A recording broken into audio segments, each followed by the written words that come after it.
Okay, Assalamualaikum warahmatullahi wabarakatuh. Salam sejahtera, salam muhibah, salam ukhuwah, salam ceria, salam apa lagi? Selamat pagi, good morning, 大家早上好. Indian apa orang berarti? Kalaiwanakum. Kalaiwanakum. Selamat morning. Selamat pagi, good morning. Jadi alhamdulillah bersyukur kita kepada Allah Subhanahu Wa Taala dengan limpah kurnianya pada pagi yang berbahagia ini, dapat kita bertemu, bersua muka, dapat kita berjumpa di alam maya ini untuk kita memberikan sedikit info-info ataupun berkongsi ilmu lah, terutamanya tentang tajuk yang diamanahkan kepada saya, iaitu menceritakan tentang dakwah non-Muslim. Ini yang kita nak ceritakan hari ini. Sekarang ni kita banyak dalam isu-isu semasa sekarang, kita lihat ada banyaknya isu tentang Islamfobia. Bila orang sebut tentang Islam aja, orang nampak alamak, teroris ke? Bila nampak aja sebut pasal Islam aja, orang akan nampak, oh pakai purdah ke? Orang sebut pasal Islam aja, orang akan nampak, oh ini mesti kena pakai kot ketayap, mesti ada janggut, mesti ada jambang, ada kena pakai jubah. Kan ada setengah orang kata, kadang itulah ini persepsi rakan-rakan kita yang non-Muslim kan. Walau sebenarnya mereka tidak menentang Islam, tapi bila banyak sangat propaganda ataupun isu-isu yang dimainkan oleh media, menyebabkan yang non-Muslim ni terasa terikut-ikut dengan yang disampaikan oleh media yang bukan-bukan, ada yang provokasi. Jadi alhamdulillah, bersyukur kita Allah SWT dengan limpah kurnianya. Hari ini kita akan ceritakan sedikit tentang apa? Tentang Islam ni lah. Bagaimana cara seorang da'i ataupun seorang pendakwah. Kita baru nak masuk ni, baru nak mukadimah ni. Kita belum masuk lagi metodologi dakwahnya, belum masuk lagi dalam bab dakwah bilhalnya. Kita baru nak mukadimah je. Jadi untuk mukadimah ni, bab kata pepatah, orang Melayu lah, tak kenal maka tak cinta maka tak mesra maka tak serasi maka elok lah. Dalam permulaan ini, kita berkenalan terlebih dahulu sikit-sikit lah, terutamanya dengan saya sendiri. Saya Ustaz Zainuri lah. Saya dulu duduk di bahagian dakwah bermula pada tahun 2006 sampai tahun 2017. Hampir 10 tahun lebih lah di bahagian dakwah tu. Jadi dah biasa dah masuk kampung orang asli, bersama dengan PRIM, bersama dengan Magma, dan sekarang ni saya ditempatkan di sinilah di bahagian pengurusan masjid. Jadi saya memang tidak asing. Apatah lagi background saya dulu pun pernah bersekolah Cina, SRJKC Gunung Rapat. 以前我读华文小学1年级到6年级1983到1988年了所以我跟华人呢没关系的，好像一个家庭这样的，kami dah ibaratkan satu keluarga tanpa rasa segan silu lah. Sehingga hari ini saya dengan grup WhatsApp reunion SRJKC tahun 83, 89, 88 tu masih lagi erat tau. Saya dengan apa? Dengan 我的老师叫做他的名字是陈老师啊，他现在我看已经多少岁了他71岁了 dah tua dah. Itu dah 71 tahun dah umur guru saya tu, guru kelas saya. Tapi hari ini kalau saya pergi raya Cina pergi mengunjungi dia datang, dia mesti peluk saya tau. Saya tak boleh ke tahu. Kita akan rasa sebenarnya no problem. Kita dah anggap dia macam mak saya dah. Tak ada rasa, tak ada nafsu pun. Melainkan kita rasa sayang dengan cikgu tu. Sebab dialah yang mengajar kita bahasa Cina, bahasa kita dulu. Dia dah macam mak kita sendiri. Dan rakan-rakan kita pun ibarat satu keluarga. Hasan ika chatting. Okey, kaya mah? Boleh tak? Ya, siapa yang dengar ni, siapa yang orang menonton ni boleh terima tak apa yang saya nak cakap ni? Okey, nak ceritakan dulu tentang pendakwah ni. Sebab dalam ayat Al-Quran ada mengatakan dalam surah As-Saff, kita nak ceritakan sesuatu, kita mulakan dengan satu kepala, kita boleh sandarkan satu dalil dulu. Kita buka satu dalil dulu, iaitu tentang aspirasi nubuwah, iaitu tak lain tak bukan kerja dakwah ini ialah kerja para nabi dan rasul dulu-dulu lagi. Kita yang terkini lah, kita umat Islam yang terkini, kita ikut siapa lagi? Tak lain tak bukan ialah Nabi Muhammad sallallahu alaihi wasallam. Ya, our prophet. 我们的 Nabi lah. Okay? Apa kata Allah Subhanahu Wa Taala dalam surah As-Saff ayat, saya dah lupa dah ayat dia, iaitu a'udzubillahi minasyaitonir rajim. Huwallazi arsala rasulahu bil huda wa dinil haqq liyuzhirahu 'alad dini kullih walau karihal musyrikun. Sadaqallahul azim. Aspirasi nubuah diturunkan Nabi sallallahu alaihi wasallam, huwallazi arsala rasulahu. Dialah iaitu Nabi sallallahu alaihi wasallam, Nabi Muhammad ini arsala rasulahu bil huda, yang diturunkan bersama-sama membawa hidayah, membawa petunjuk, wa dinil haq, dan juga agama kebenaran. Iaitu agama apa dia? Dalam bracket iaitu agama Islam. Apa dia kerja dia? Iaitulah liyuzhirahu 'alad dini kullih. Iaitulah liyuzhirahu tu apa dia? Dia ada perkataan izhar, zahara, zahir, dominankan, menangkan. Contohnya kalau kita belajar tajwid izhar halqi kan, maksudnya memenangkan bunyi nun mati dan tanwin itu ke atas 6 huruf tadi, alif, ain, rin, itu. Okey, maknanya liyuzhirahu ini maknanya kena memenangkan agama kita ni ke atas agama-agama lain, ke atas ideologi-ideologi lain, ke atas anutan-anutan lain. Walau karihal musyrikun, walaupun Allah Ta'ala dah tahu dah, walau karihal musyrikun, walaupun Allah Ta'ala dah tahu dah, orang-orang musyrik ini, siapa dia orang-orang musyrik? Mereka ni, orang musyrik ni dalam pengetahuan kita, apa maksud musyrik? Musyrik ialah orang yang mempersekutukan Allah, mengaku akan adanya Tuhan selain Allah. Dia percaya ada Tuhan. Contohnya kita selalu sebut musyrikin Mekah kan. Musyrikin Mekah, mereka bukan tak percaya adanya Tuhan. Sehingga kan Abdul Muttalib sebelum dia Islam, memang dia tak Islam pun, Abdul Muttalib bapa Datuk Nabi kan. Masa Abraha datang kan, dia direct berdoa, angkat tangan tinggi-tinggi, ya Allah, sesungguhnya haza baitullah, sesungguhnya Kaabah ini, haza Kaabah ni adalah rumahmu, jadi aku serahkan rumah ni untuk engkau menjaganya. Maknanya dia percaya ada Allah, tapi dalam masa yang sama dia juga percaya adanya kepercayaan lain dengan Lata wal Uzzanya, dengan berhala-berhala. Itulah maksudnya orang musyrik. Ataupun ada lagi ataupun perbuatan yang disebut musyrik. Firman Allah SWT, ingatlah Luqman berkata, ya bunayya la tusyrik billah inna syirka la zulmun azim. Dalam surah Luqman kan, Allah Ta'ala pesan, Luqman berpesan kepada anak-anaknya, ya bunayya, wahai anak-anakku, jangan sekali-kali kalian menyekutukan Allah Ta'ala. Inna syirka la zulmun azim. Sesungguhnya syirik itu dosanya amatlah besar. Jadi berbalik tadi huwallazi arsala rasulahu bil huda wa dinil haqq liyuzhirahu 'alad dini kullih walau karihal musyrikun. Walaupun Allah Ta'ala tahu orang-orang musyrik ini, orang-orang yang banyak sangat Tuhan, kepercayaan mereka kepada Tuhan-Tuhan yang lain ini tak suka, walau karihal musyrikun, walaupun mereka getik, menyampah, tak suka kepada aspirasi nubuah, iaitu memenangkan agama Islam ni. Jadi tuan-tuan dan puan rahmati Allah sekalian, kita tengok pada sebab itulah nak meneruskan aspirasi nubuah ini, iaitu berdakwah ini, sebab Rasulullah pun bagi tahu apa dia? Balighu anni walau ayah. Sampaikan daripadaku walaupun satu ayat. Kepada siapa? Bukan saja kepada orang-orang Islam, tapi termasuk jugalah kepada mereka-mereka jiran-jiran kita barangkali yang non-Muslim. Barangkali di tempat kerja kita ada yang non-Muslim. Barangkali ada rakan-rakan jogging kita pun ada kalangan mereka ramai yang non-Muslim.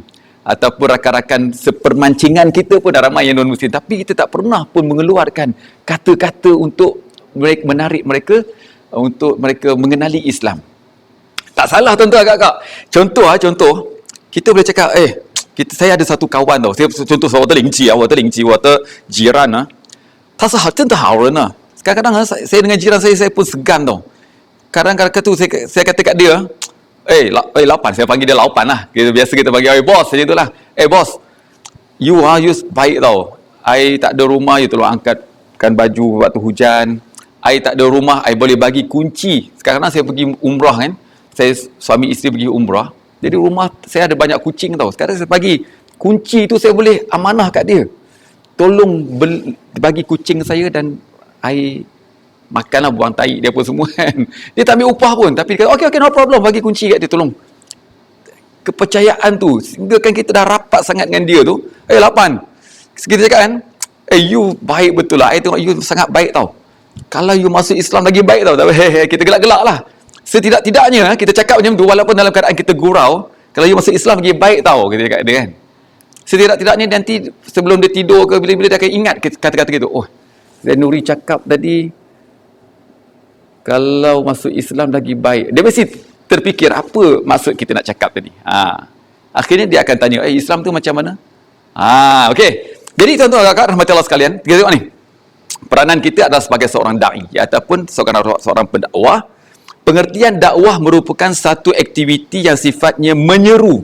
Dakwah ni maksudnya menyeru, mengajak, memanggil orang untuk beriman serta taat terhadap Allah Subhanahu Wa Taala sesuai dengan garis panduan, garis akidah, syariat serta akhlak Islamiyah. Kata masdar ataupun kata dakwah ni maksudnya apa? Kata masdar ni maksudnya kata kerja. Dia adalah satu kata perbuatan. Da'a yad'u kan, dalam bahasa nahwu saraf kita belajar kan, maknanya dia satu perkara, satu kata kerja. Dan tujuan utama dari mengadakan dakwah iaitu untuk mewujudkan kebahagiaan dan serta kesejahteraan hidup di dunia serta di akhirat agar diredai oleh Allah Subhanahu Wa Taala. Tuan-tuan kakak rahmati Allah sekalian, janganlah kita pergi jumpa kata non muslim, you tak betul lah, you sembah ini tak betul lah, ini tak betul. Kita menghormati cara dia. Kita menghormati. Walaupun dia, sehingga kan dia pun akan menghormati kita. Kita tahu kakak, kita bagi bunga ke orang, orang juga akan bagi bunga kat kita. Sehingga kan satu ketika kan, bila saya sama-sama jogging dengan Walter Lingci petang-petang jogging dengan dia, bila sampai dekat pukul 6.30, 6.45, dia sendiri cakap kat saya tau. Dia non-muslim tau. Zainuri dia, nama saya Zainuri dalam bahasa Cina, dia panggil Zainuri, iaitu terus maju, terus kuat, Zainuri Dia cakap, Zainuri, you sudah 6.40, sudah 6.50 you tak pergi masjid. Dia pula ingatkan kita pergi masjid, sebab dia tahu kita tak kali pukul 6 pagi ke ataupun petang ke kita pergi surau masjid kan. Tapi dia ingat, okey, lapar, okey, no problem, okey, ayah balik dulu. Bayangkan tuan-tuan, jika ada seorang yang rakan kita yang macam tu pun, dia dah boleh ingatkan kita untuk pergi masjid, untuk solat dan sebagainya, maknanya tuan-tuan, dia dah hampir dah dekat dah dengan kita. Maknanya kita cuma cara kita tu.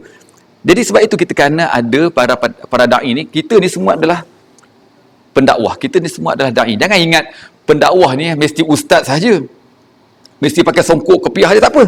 Kalau fobia dengan kopiah ni, kita letak tepi kopiah, pakai macam ni pun tak apa. Ataupun mesti pakai jubah, nampak hanya untuk imam ataupun ustaz ataupun pendakwah, imam muda, para da'i, PU, pencetus ummah itu sahaja yang mesti berdakwah, tak.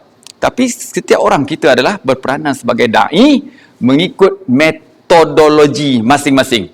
Kalau dia adalah seorang artis, barangkali dia boleh mencipta satu lirik lagu yang menyebabkan hati orang tersentuh dengan dakwah. Cing ai, itu lagu daripada Raihan kan. Memupuk kasih sayang. Ataupun lagu apa? Kalau saya ingat, masa saya sekolah rendah dulu, ada satu lagu, dia bukan lagu itu, dia kasih sayang. Pernah dengar tak lagu ni? Ce sang ce you ma ma hao, you mati hai ce xiang ke pao. Pernah dengar kan? Itu lagu iklan susu Fenleaf dulu kan. Okay, lagu itu dia sebenarnya, walaupun lagu itu lagu begitu klasik, dia menyentuh hati siapa yang tahu maknanya. Ce sang ce you ma ma hao, di atas muka bumi ini tidak ada satu orang pun yang boleh hampir-hampir dengan darjatnya sama dengan Tuhan. Sedangkan dalam Islam, Allah Ta'ala kata apa dia? Andai kata, Rasulullah kata apa dia? Andai kata aku boleh sujud antara manusia dengan manusia, aku suruh kamu sujud kepada mak kita. Maknanya apa dia? Mak kita telah, bukan nak kata mak kita dengan sama dengan Tuhan, tak, hampir, maknanya kemuliaan dulu. Maknanya dalam agama Confucianism, bangsa Cina pun mereka mereka pun mengagungkan juga ibu mereka. Ada persamaan di situ. Lagi apa? Banyak lagi lah. Kalau anda kata seorang itu dia boleh berdakwah dengan cara, macam-macam cara kita boleh berdakwah. Barangkali dengan puitis, dengan puisi. Macam contohnya tadi kita ada dalam bahasa Melayu kita kata tak kenal maka tak cinta, tapi dalam bahasa Cina pun ada dia panggil semoyi lah wah, cenyi lah, ataupun peribahasa dia panggil hao xiang mang ren mo xiang lah. Mang ren mo xiang lah, macam orang buta memegang gajah. Ibarat orang buta memegang gajah. Kalau dia pegang dekat perutnya, dekat bahagian badan dia ni, dia kata, oh, cik ta xiang hao xiang qiang bi lah, macam dinding lah. Ada satu lagi orang buta, dia pegang bahagian ekor. Oi, cik ta xiang hao xiang shen zi jiang de. Dia kata, ini ekor dia macam tali lah. Ada satu lagi orang buta, dia pegang kaki gajah. Bila dia pegang kaki gajah, cik ta xiang ah, bu shi shen zi, bu shi qiang bi ah, ta shi hao xiang mu zi ah. Hao xiang macam tunggui kayu, dia kata, macam batang kayu. Seorang lagi dia pegang pula gajah tu dekat bahagian telinga. No lah, dia kata. Mana pula macam tali, macam batang kayu, macam dinding. Ini gajah macam ni lah, macam kipas angin je. Hao feng san jang lah, dia kata. Maknanya apa dia?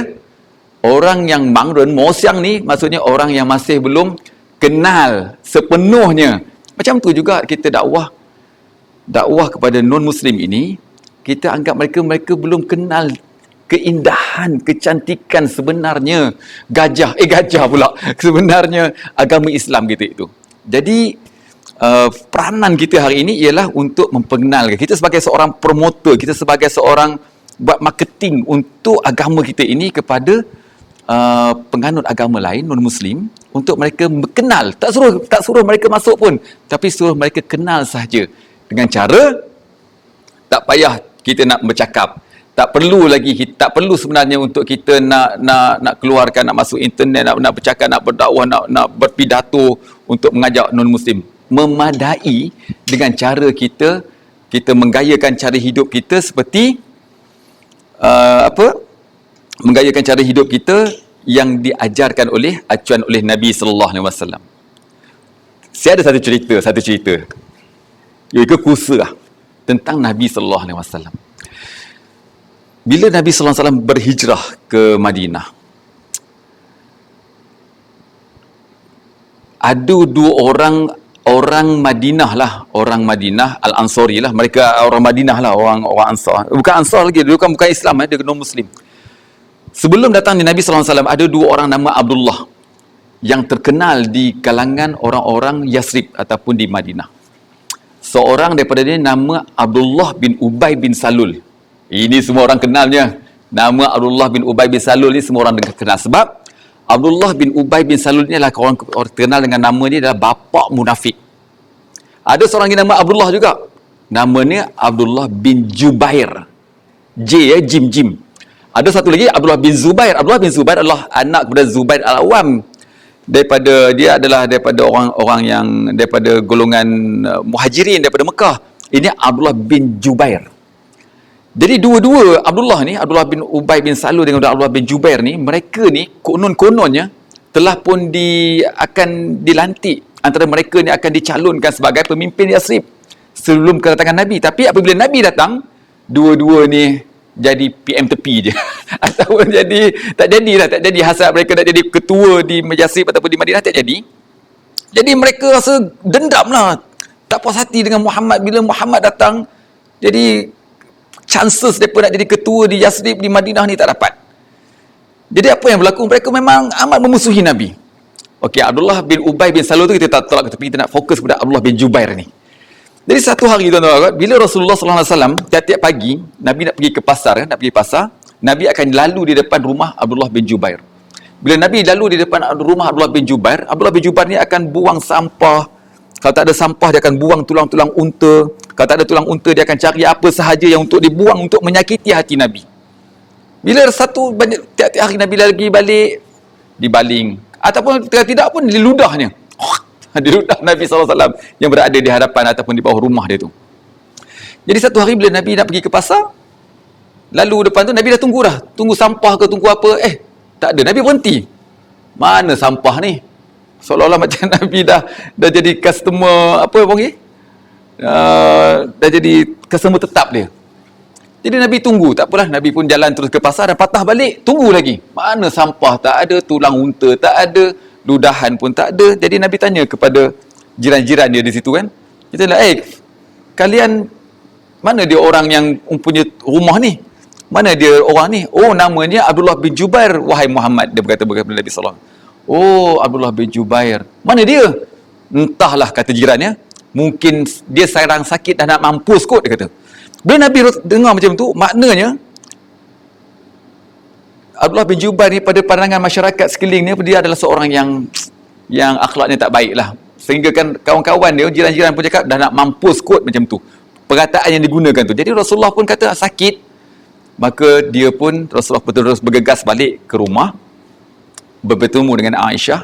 Ya Aisyah, aku nak pergi ziarah orang sakit. Sediakan ke aku bekalan untuk menziarahi orang sakit. Jadi Aisyah pun menyediakan madu, roti dan laban. Ingat, 3 benda ni yang Rasulullah bawa. Itu saya baca dalam kitab ya. Madu, roti, madu ke susu dah lupa roti dan laban. Ya, madu, roti dan laban. Jadi Nabi pun bawa pergi ke rumah Abdullah bin Jubair. Sampai di rumah Abdullah bin Jubair, Nabi memberi salam. Assalamualaikum, tuan-tuan kakak. Ada orang tanya, boleh ke bagi salam? Boleh tuan-tuan kakak. Mengucapkan kesejahteraan ataupun kita mendoakan kebaikan, bukannya mendoakan tentang agama dia, boleh. Kita buat Assalamualaikum. Abdullah bin Jubair yang selama hari-hari ini membenci Nabi SAW, bila dia dengar saja suara memberi salam itu, dia kenal sangat suara itulah suara Nabi SAW. Maka dia pun dalam keadaan demam, sakit, gering ketika itu, dia masih lagi bergetar-getar. Muhammad, dia kata, dia kenal itu suara Nabi. Muhammad, kamu datang ini untuk buat apa? Dia kata, kamu nak bunuh aku ke? Kamu tahu aku sedang sakit, kamu datang nak bunuh aku ke? Kamu nak balas dendam kepada aku ke? Tidak, wahai Abdullah bin Jubair, bukalah pintu, kata Nabi. Abdullah bin Jubair pergi dengan membawa pedang satu. Pergi sampai pegang dinding macam tu. Sampai pegang dinding nak buka pintu ni. Bila dia buka saja pintu, dia tengok Nabi SAW tidak bawa senjata apa, melainkan ada bungkusan, aku bawa bekalan untuk kamu. Nabi pun terus mengucapkan syafakallah. Semoga Allah Ta'ala memberikan kesembuhan kepada kamu. Bila dia dengar Nabi SAW berkata begitu, terduduk Abdullah bin Jubair yang sedang pegang pedang ni tadi, yang sedang sakit ni tadi, terduduk dia kata, wahai Muhammad, demi Allah, wallahi, sebelum ini tidak ada orang yang paling aku benci melainkan kamu. Sebelum ini tidak ada pun agama yang paling aku tak suka, paling aku getik, menyampah, melainkan agama yang kau bawa, agama Islam. Tapi hari ini tiada orang yang paling aku sayangi melainkan kau, wahai Muhammad. Sebelum ini tidak ada agama yang paling aku mulai pada hari ini tidak ada agama yang paling aku sayang melainkan agama Islam yang kau bawa. Dia pun syahadah asyhadu an la ilaha illallah wa anna Muhammadar Rasulullah. Tuan-tuan kakak, nak dengar apa the moral of the story ni? Nak ceritakan Nabi SAW tak pernah pun bagi tahu ataupun bagi mesej ke bagi tahu masuk Islam, masuk Islam, masuk Islam. Melainkan banyak di antara orang-orang sahabat-sahabat Nabi masuk Islam kerana akhlak Nabi sallallahu alaihi wasallam. Kerana akhlak Nabi. Nabi tak perlu cakap. Nabi tak perlu jom masuk Islam. Come on lah. Kita buat marketing, kita Nabi buat dalam, masuk dalam WhatsApp group ke, masuk nak ceritakan tentang kebaikan Islam, tak perlu. Melainkan Nabi itu sendiri dah nampak dah akhlak Islamiah yang Nabi bawa. Sampai Abdullah bin Jubair ini masuk Islam. Sehinggalah tuan-tuan bila dia masuk Islam, Abdullah bin Jubair ni orangnya tinggi tau. Dia telah pun ditugaskan pada peperangan Uhud pada peperangan Uhud, dia ditugaskan di antara panglima yang ditugaskan untuk menjaga di Jabal Ar-Rumah, iaitu Bukit Pemanah bersama dengan Sa'ad bin Abi Waqqas. Kalau Sa'ad bin Abi Waqqas adalah seorang sharpshooter, kalau sharpshooter satu peluru satu musuh, tapi Abdullah bin Jubair ini oleh kerana dia badan dia tinggi, dia punya busur panah dia sama tinggi dengan dia, dan daya terikan momentum panah dia tu, satu anak panah boleh menembusi 3 orang musuh. Lebih power lagi. Jadi ceritanya satu hari masa peperangan Uhud, dia tengok Nabi SAW attacking kali kedua, Khalid Al-Walid return balik, patah balik bersama dengan tentera musyrikin, menyebabkan kucak kacirnya.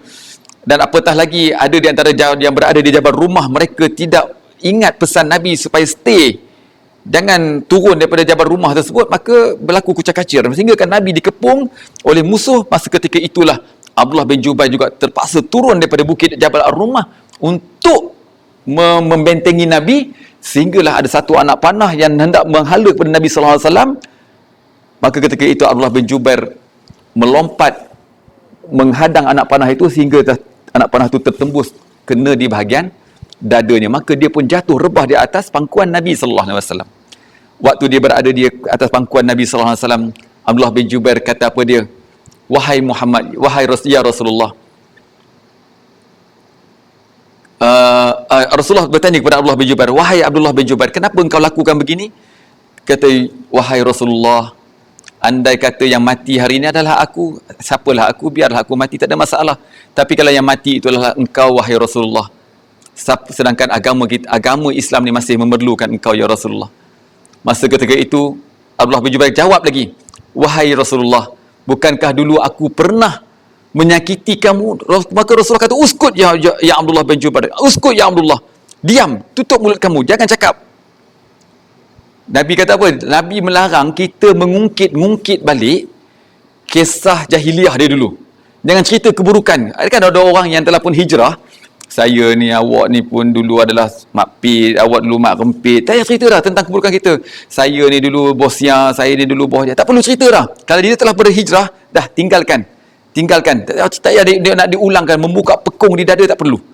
Jadi maka ketika tuan-tuan bayangkan mulia tak mulia Abdullah bin Jubair ini, akhirnya dia mati di atas pangkuan Nabi SAW. Walhal dia asalnya adalah seorang musuh Nabi, tetapi tertarik dengan Nabi kerana akhlak Nabi SAW.